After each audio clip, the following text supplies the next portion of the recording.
Miss Jones, this used to be your boyfriend. You bought him some DJ equipment, and he didn't pay you for the equipment. That's right. He says, A, he didn't get the gig, and B, it was a gift. Well, my defense is she was never my girlfriend. Okay, well, that's not a defense. That's first thing. That's not a defense. Listen to me carefully. Listening ears.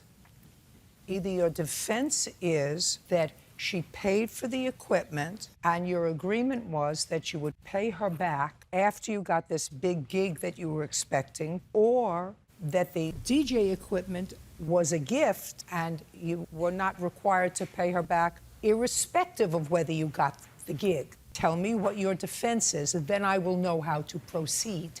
The DJ equipment was yet another gift on top of multiple gifts like trips to Tahoe, No, I don't. So Vegas. your aunt, now listen to me.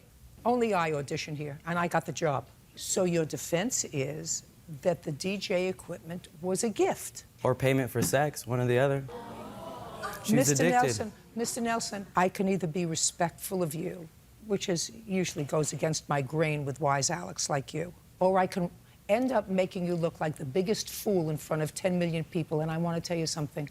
I've had almost 40 years to hone my skills. I would suggest you shut your mouth before you end up with your foot in it. So I want you to be careful with me and be careful with her. Because if you're a piece of that talks about having sex with women for payment, that's what you are. Then that's what everybody, including your mother and your father and your brothers and your friends and everybody else, the 10 million people who are going to watch this in this country alone will know about you. Okay? That you're that kind of piece of... I'm not saying that Listen to me. It's disrespectful, not to me. It's disrespect. Stand on your own 2 feet. Put your hands at your sides. It's disrespectful to her. She didn't say that your music sucked, that even though you got all this great equipment, you couldn't get a job. She didn't say that. Hey, just listen to me. Listen to me. You couldn't get a job. Now we're going to start all over again. Okay. Who's the boss?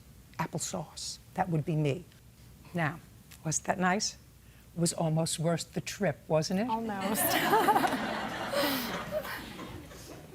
You know what's sad about this, Miss Jones, is when you get wise guy losers like this, you have to live to be my age in order to be able to put them in their place. She's almost your age. Just a second. Just a second. Do you see what I mean? He's just made another fool of himself.